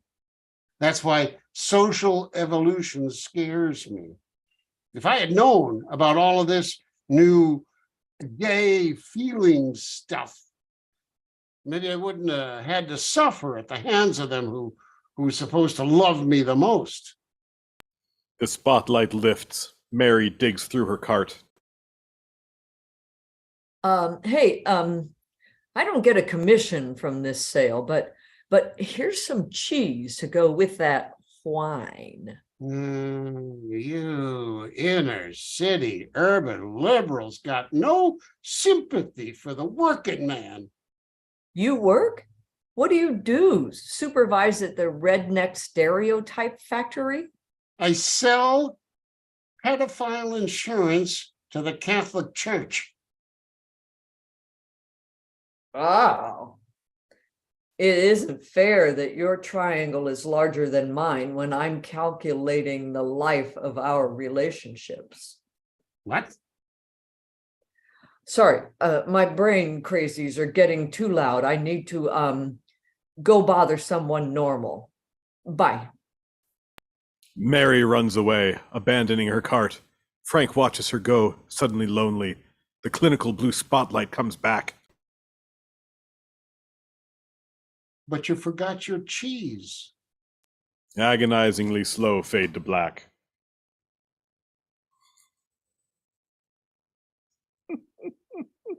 Wow, pedophile insurance to the Catholic Church. Wow. Oh, that was hilarious. We just get some crazy stuff going on here. Man, Oh, dear. man, the Trinity. I didn't think of that when we gave you a triangle. The Trinity. Excellent reading. Thank you very much. Oh, thank you. Thank you. We have one more. All right, I'm ready. I'm furiously looking for where I saved it and I can't find it. So I'll be there as soon as somebody else says something. I need that to be Ken to talk to some people for a All bit. right. I am going to talk to people. So the suggestions I had were 3 different time periods: the Renaissance, the Industrial Revolution, and the Neolithic. So if everybody who's not involved in the reading would kindly turn their video off. And are the actors set with the script? I got my script. Am I on now? No, you enter. It starts with Lydia and Sophia. Okay. All right, and I'll set things up and then we'll be good to go.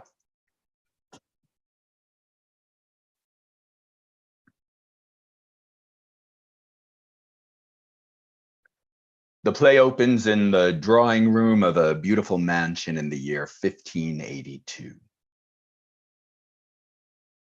But I am not at peace. I'm not. I try to be at peace as you suggest, madam, but I am not at peace. Marie, my daughter, what am I to make of you? You are a wealthy woman of marriageable age. You live in the most wonderful city of all, Florence, in the most beautiful country that the world has ever seen, beautiful Italy. It is 1582 in the year of our Lord. Art, poetry, and music bloom around you like flowers in a botanical garden. And what do? Do you go to the balls? Do you walk in the gardens? Do you go to the exhibits? Do you meet a young man? No, you sit in this parlor and you fret and you frown. Art and poetry and music, Mama, please. That is not for me. I wish to invent. I wish to set the scientific world upon its ear and show that I am something, someone, not a pretty face to stand by the side of a husband, but a mind, Mama, an important mind to make the world take notice and to make this world a better place. Oh, Mama, if only you could see my dreams, how I fly upon mechanical wings to heavens. Oh, Sophia, fly on wings? Yes, on wings. Mother, didn't you ever dream of being more than you are? Is what I am so little? Mother, please. I didn't mean that, and you know that I didn't. But didn't you tell me once that you used to write philosophy? Sophia, that was scribbling, silly scribbling that I never thought I should have told you about and never want your father to hear of. Please, you must promise me never to mention it again. Is that our fate then, Mother? Is that our fate as women? To have marvelous thoughts and important ideas that are shut up in our heads and never mentioned again? Oh, heaven forbid that our husbands or fathers might hear of them. Sophia, child, stop it. You're being silly. Perhaps you're having an attack of the humors and should go lie down. I won't lie down, Mother. So you might as well go about your business and leave me to mine. Sophia, my darling, get some rest or you will ruin that beautiful smile with creases. Exit Lydia. Sophia opens a drawer. She pulls out a metal triangle. This is curious. What is it? A metal triangle. It has something engraved upon it. Wait a minute. I remember that Mother's philosophical musings, on which she is so ashamed, had something to do with triangles and time. Look here, this equation. And then this Latin word. That's the Latin word for wings. Wings. My wings. Sophia opens a door and pulls out a large pair of metal wings. That's it. That's it. This triangle has the missing equation that I've been looking for. She manipulates the wings and then puts the contraption on her shoulders. Yes. Yes, I feel the difference. Oh, Mother, how brilliant you are. Suddenly, the wings flap. She rises in the air and disappears. There's a blackout. When the lights come back on, we are in a textile factory in 1840. Sophia appears and lands. She quickly ducks behind a machine. Enter Smite and Grupp. Sophia hides out of sight. What is it then? If it isn't that the workers are lazy, two-bit, good-for-nothing slugs, then what is it? We're producing textiles at 32% less volume than the previous month, and that was down by just that much the month before. I don't know, Mr. Smite. Honestly, I don't. Is it you then? Are you not the foreman I suppose you to be? Mr. Smite, I do. I beats the employees. I can't beat them no harder. Now listen to me. This is 1840 and I own the most successful textile factory in all of England. And the last thing I'm going to do is allow you to run it into the ground. Now you either get up these numbers, Mr. Grupp, or you'll be out on the street looking for work yourself. Suddenly, a clinical blue spotlight comes up. What is it? I don't know. Lydia appears in the spotlight. Here now. What on earth is this? Who are you? Where did you come from? I haven't any time to explain. I must find my daughter. Enter Sophia. Darling! What the blazes is happening? How did you? Where did you? Who are you? My name is Lydia Galchimone, and this is my daughter, Sophia. Mother, what on earth? Sophia, I should never have left that triangle lying around like that. I should have known that you'd find it. Darling, that triangle did not only allow your wings to fly, it brought you forward in time, here to the year 1840. 1840? Yes, and this man here, this Mr. Grupp, is your father. My father? Yes. Here now, what's this about? Father, I ain't nobody's. I swear, Mr. Smite, I ain't never seen this lady. No, not yet, my love, but you will in 2 weeks. 2 weeks from now, I'm going to travel forward in time and meet you in Longham Park. We fall in love, we kiss, and, well, we do more. We copulate. I'm then whisked back to my own time, but I am carrying the seed of your child. That child becomes this beautiful girl here. But what of father? That man you know as your father is not your father at all. I don't understand. Don't you, Sophia? Don't you? You of all people would understand. Yes, I hear you when you speak of wanting more. I too wanted more. I wanted my brains to carry me away, and they did. They carried me away here, where I found real love for the first time.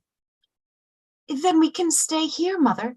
You and Mr. Grupp can marry, and we can live here in the future amongst all this wonderful new technology. We haven't arranged yet. But you'll learn to love us, real father, and we can live here in a time, I'm sure, where women are respected for their intellectual gifts. No, it isn't so, my dear. I'm sorry to tell you this, but the plight of a woman is little better here than it was at home. Then we shall all leave here together. What? Mr. Grupp, are you happy here? I mean, truly happy? Well, no. Then come. I'll put on these wings, and you and I and Mother shall go to another time. Somewhere out there has got to be a time and place where women are respected and where people of all social classes are treated as equals. Why should you labor here in this factory, destroying your health and squelching the life that God is giving you beneath the soot and the smoke of the chimneys that burn your soul and reduce it to ashes? Come away with us. Yes! Yes!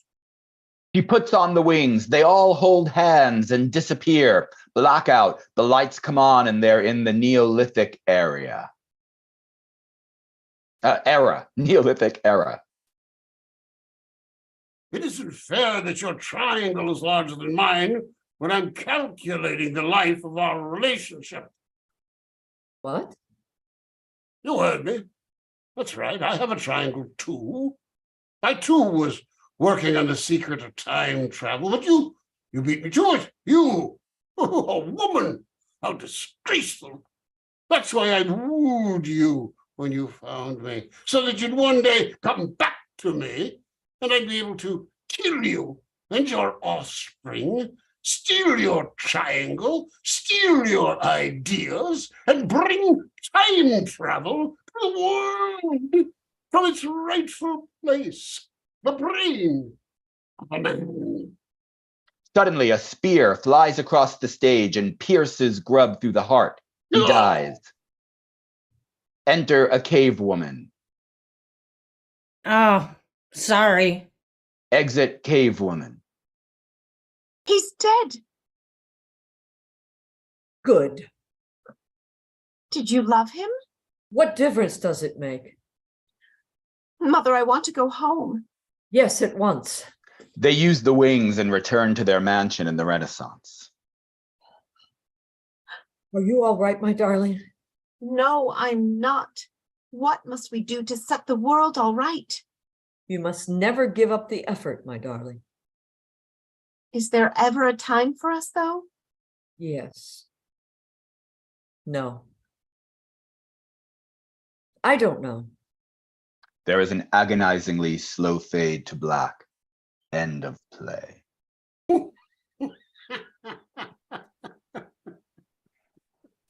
Thank you. Great reading. Oh, God. Oh, wonderful, wonderful, wonderful. Only you can. Ah, brilliant, brilliant work. Mhm.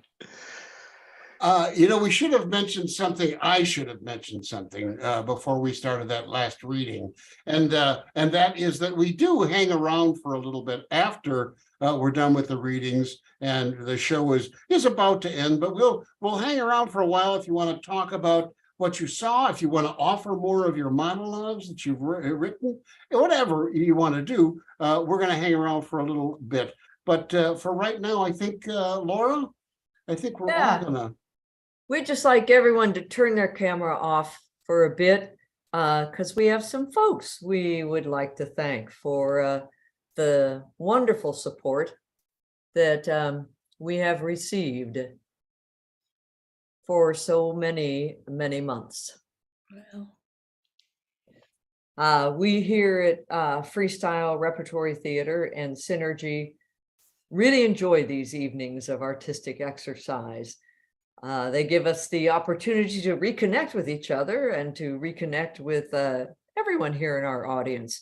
Improvisation in any form is unfinished and incomplete without an audience reacting, acknowledging, and enjoying the spontaneous and unpredictable things that are created and the joy of hearing them immediately as they are created.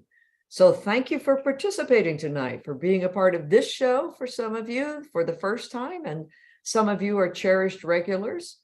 And thanks for taking a creative risk, for trusting in yourselves and supporting your fellow playwrights and contributing to the plays. And thanks to these friends and organizations who have generously contributed to the Right Away project since May of 2020. If you had some fun this evening and would like to support continuing that interaction, please make a contribution to Synergy Theater or Freestyle Repertory Theater on their websites listed in the chat. Thank you so much. And come on back, let's get all the playwrights back on the screen and give them one last round of applause. If you're sticking around for the talk back, that's about to happen now. If you have to leave us, thank you so much for coming. Our next Right Away is February 27th. You can sign up for it on the Synergy Theater website, and we look forward to seeing you again. Good night, everybody, except for those who are sticking around. Thank you all for being here. It was wonderful. It was wonderful. Once again, a good evening of creativity. We never talk about the actors, and I just wondered if anybody had any thoughts about grabbing that script cold reading and just plowing on through, not knowing what's on page 2 as you're reading through page 1? I wanted to just give a note of thanks to Laura Valpy, who seems to always have read every script. I mean, you're so great at just jumping in and hitting the marks. I don't know how you do it. Oh my Yeah. gosh. I That's agree. very sweet. Thank you. I'm amazed. Well, I'm I amazed at never everyone. read them out of time, but thanks. If it seems like it. That's very kind, Lisa. Thank you. Thank you. I know that I feel a responsibility to the playwrights to do their work justice, and I'm not blessed like Laura Valpy. I get about sometimes I get about a half a page or page through it, and I think this is not the character at all. So I often feel like, oh geez, can we do it again? Can we start over? But we try. I discovered tonight it's important to read those beginning stage directions because I didn't realize I was a lizard. What was I in your play? The two on the Iguana. rock, Ned, Ted? Yes, Yeah. you were an iguana. You were An a iguana. marine iguana. I didn't realize that till about 2 or 3 lines in. So I hope you all saw the subtle change Oh, of, you totally, of my absolutely. of my Yeah. beak structure when I discoveed it. Yeah, yeah. You I'm still sure my did a dad great- could tell us You all did a about great marine job. iguanas. Great I'm job. sure. Dude. Yeah, dude. I don't know. These kind of seem like that. As soon as I got the suggestion, I did a quick Google, right? Quick Google marine iguanas, and it was like, oh, they're in the Galapagos, and it was like there were these pictures of these iguanas just chilling on rocks. It's just like they're just chilling. I was like, oh, that's awesome. You can't avoid them in the Galapagos. You got to go there. Oh, someday. Really? Are they all over? I remember when we were in the Galapagos and I saw this huge heap of them. They're very black and they were all arms, Hanging. and I said to our guide, "Oh, look, they like each other. They're having relationships."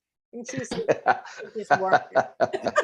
They're warming up. Oh, Yeah, totally. Yeah, See, nice. I should have that in my rewrite. There will be more of a pile on.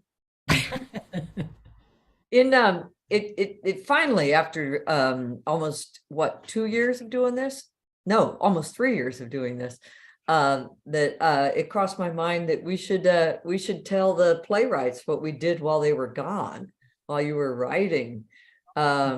We this time around we did monologues, and the first one we had the beginnings of sentences, and people would finish the sentences, and it was a kind of a monologue. I mean, it started out, I'm not sure if I should be doing this, and the last sentence began with so, and it was kind of like a monologue of decision making, I think.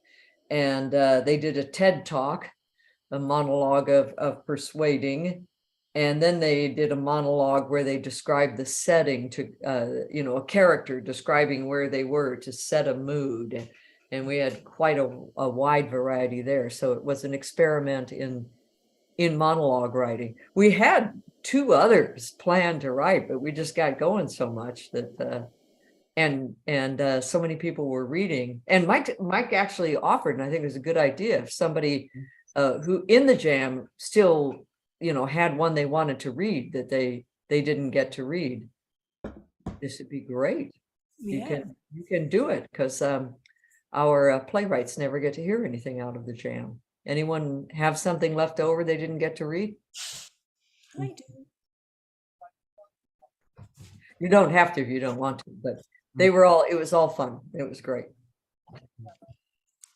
I got the cat, so I bring one of the cats up to the school. Yeah, that would be awesome. Did I hear someone say I do or no? I don't think I did. Back to the question you asked about acting then, Mike. I think I find it a great deal of fun to do these cold readings, and I purposefully don't try to look at the scripts or even scan them before the reading, because it's just it's fun to just go on that ride. It's a little bit like improvising with a script. You're instead of improvising the words, you're improvising the subtext, and you're improvising the relationship and the physicality and all of that. And it's really amazing because I do think cold reading is a skill. I don't think anybody can pick up something they've never read before and read it out loud fluently. But it seems like we always do a really good job of it, no matter who's casting right away that month, whether we know them or not. It just seems like we're kind of good at that, and it's impressive, I think. Well, I think we're veering into talking about acting, but improvisation kind of encourages the actor to take the boldest choice you can and go with that bold choice. Now, as a scripted, when I get a script to do, that's what I do in like the first rehearsals.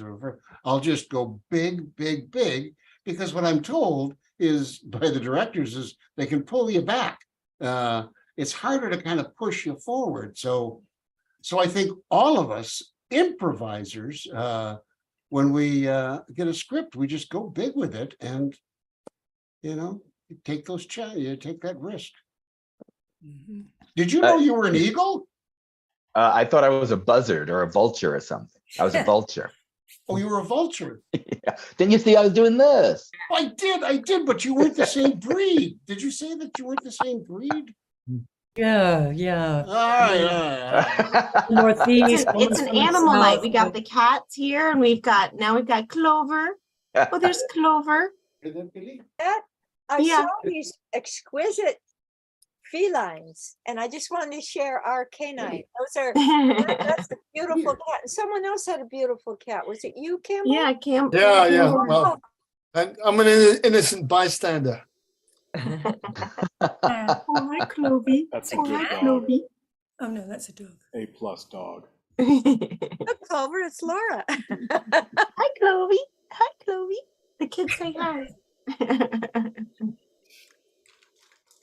I think concerning the suggestions we got, I really enjoyed that last suggestion of an agonizingly slow blackout, because in fact, I was writing. I was going to have a happier ending to the play. I was going to have a more hopeful ending to the play. But when I saw that suggestion, I kind of used that as, I knew I had to now work up to something that would make sense to that final note of the play. And so that was really fun, because it kind of threw me off my path one last time, just when I thought I was gearing up for a happy ending. And now how can I figure out a way to make it deserve an agonizingly slow blackout? And that was a real kick.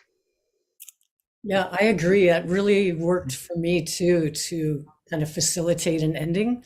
And I also really loved the triangle informs the play. It's so beautifully put. And it just leaves this opening, but also takes you somewhere. And I love that you guys brought it back as well with that very esoteric statement that could, just do a lot of different things.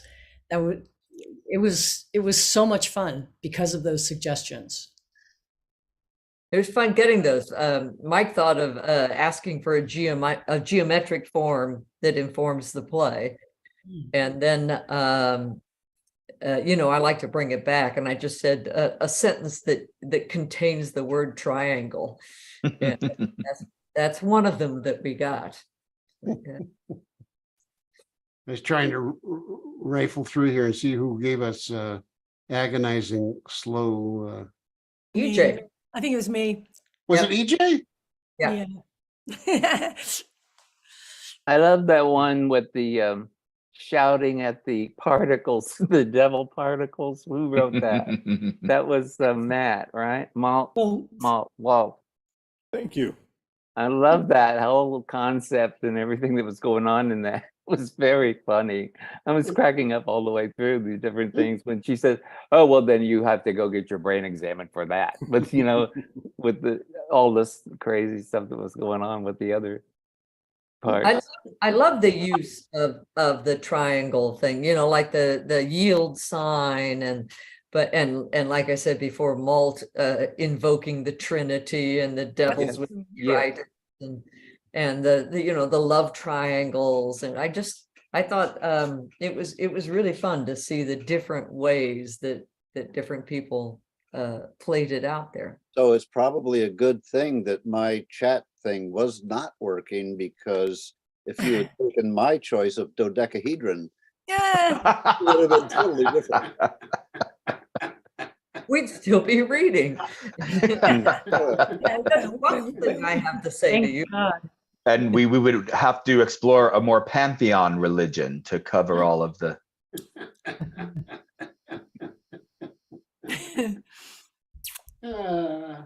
Wonderful. Well, folks, we have been together for about 2.5 hours now. So I think, Marlene, thank you for checking this out. And Marilyn, Marilyn's here in case anybody missed it, from New Zealand. And JD Derbyshire, I'm not sure if you were here or not, but hello to you. I think I remember you very well from improv in the 80s, if that's you. And Janella, Ray, thanks for coming back. This is Marlene's first time with us. And joined us just for the play readings. We'll send you a link to the video, Andrew and everybody else, if you wanted to see what happened in the first act. Thank you all for coming. The next one is February 27th. And the link, the registration is open on Ken's website at synergytheater.com. We'll see you all then. Bye, everybody. Are you Nice serious? job, everybody. Thank you Nice so job. much. Thank you. Bye-bye. Is it still snowy in New York?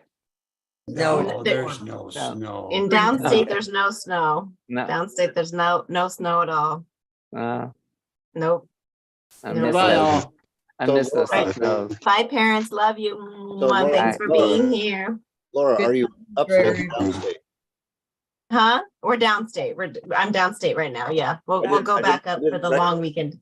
I Huh? didn't recognize your curtain. Okay. Oh, yeah. I'm hiding the messy room on that way. So I just turned this way. Yeah. All right. Love you guys. Mwah. Thank you. Bye, Lives. Thank you. See you tomorrow. All right. Tomorrow. Can I ask a question really quickly? Are you This is asking me? Andrew Campbell. Yeah, I just wanted to know, this was my first time and I'm new to playwriting.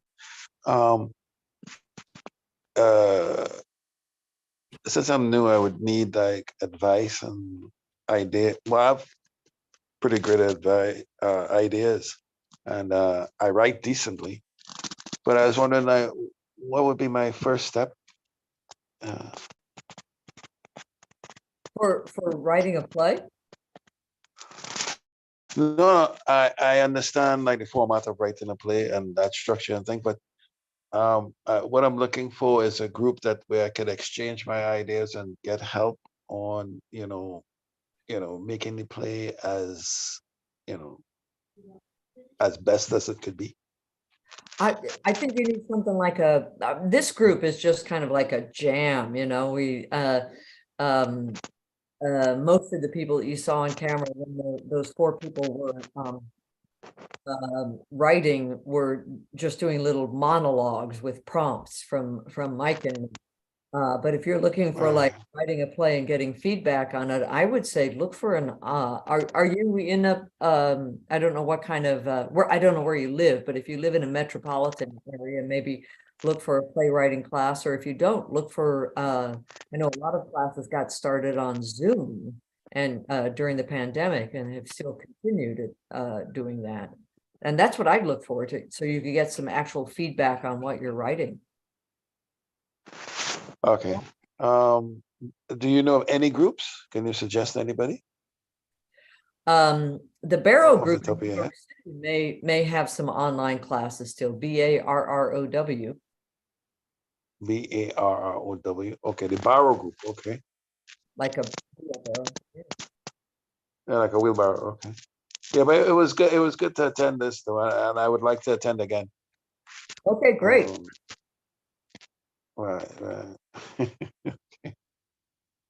Okay, so the format of this group is that you make a suggestion, so I could say, you know, like somebody says something about